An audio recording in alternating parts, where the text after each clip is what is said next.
In this video, we're going to talk about the laziest way to make 10K per month. Now, before we get into it, we need to define what we mean by lazy. Lazy means that straight up we want to do the least amount of work possible. In other words, we want to employ max leverage. And by leverage, we mean how much output we get for a given amount of input. So because we're lazy, we want to get the most output for the least amount of input or work. So how do we actually do this? Let's jump in. All right, so the first thing we need to understand is that every business fundamentally has two parts. It has the acquisition side and it has the fulfillment side. So acquisition is how you actually get customers, and fulfillment is what happens, what do you need to do once you've gotten a customer and they've given you money, what do you need to do or give them in exchange for the money that they just gave you. So for example, if you sold them a physical product, then obviously you need to give them that product. If you got a customer for coaching, then obviously you need to deliver on that coaching via calls or whatever it may be. So because we're lazy, we want to apply max leverage and get the most output for our input to both sides of our business. All right, so how do we do this? Now, when it comes to making money, there's only 4 potential things that you can actually sell. The first is physical products. Okay, so think like e-commerce, drop shipping, that sort of thing. The second is services. So think like having an agency, whether that's like a marketing agency or an AI automation agency, where you get clients and in return, you do stuff for the clients. Number 3 is software.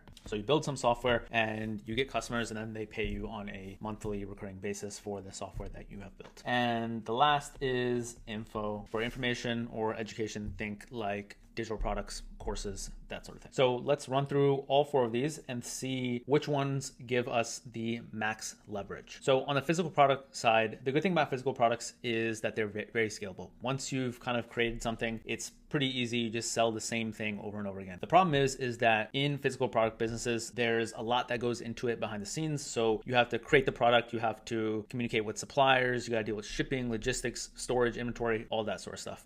On top of that, the margins tend to be quite low. If you're pretty good, you can run like 20% margins, but there's a lot of big e-commerce brands that run even less than that. So from a leverage standpoint, I wouldn't say it's really the best, given the fact that you have to do all of this logistics stuff in the back end. Okay, so number 2, service-based businesses.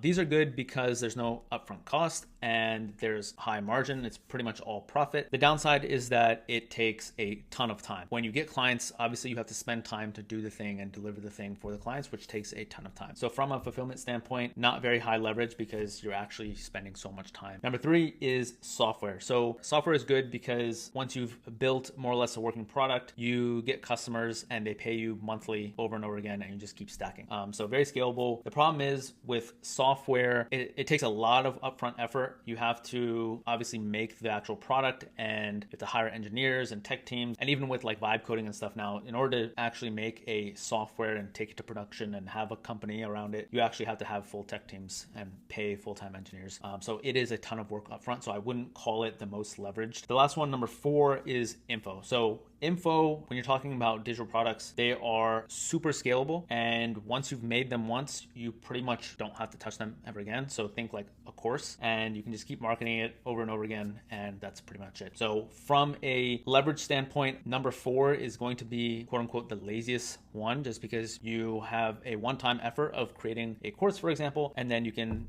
sell it to whatever. Okay, so plenty of people have done millions of dollars just from a single course. So I would say that is our winner between these 4. So that takes care of the fulfillment side of the equation. We know what the most leveraged, aka the laziest thing to sell, which is information, aka like digital courses.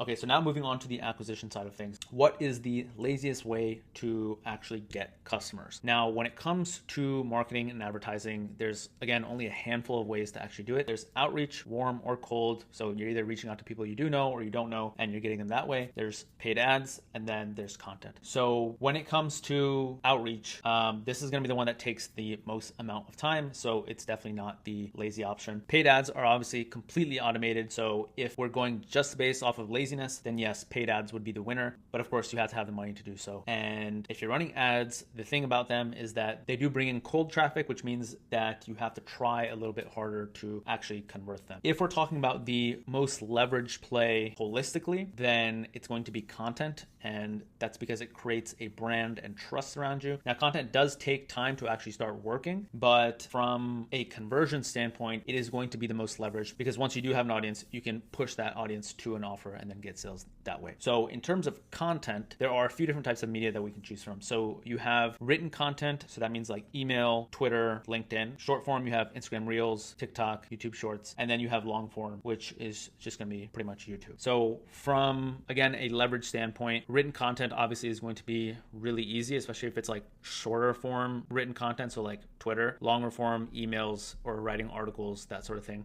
is going to take more work. Short form video, it's not going to take too much time, and long form video, that takes the longest amount of time. However, obviously, if we're talking about leverage and what gives us the most output on a long enough time frame, then in my opinion, long form video is probably going to be the best bet. Yes, it takes some time to make a long form video, but when it comes to converting people and gaining people's trust, long form video is the best play, just because you're spending so much time with the person. They get to know you, how you think, you get to demonstrate your expertise over the course of much more time. And so that long form tends to convert the best. So the way that I would do this, if I was super lazy, is on the acquisition side, I would employ a long form video strategy. And then on the fulfillment side, aka what I'm actually selling, is I would do info. This would be the play.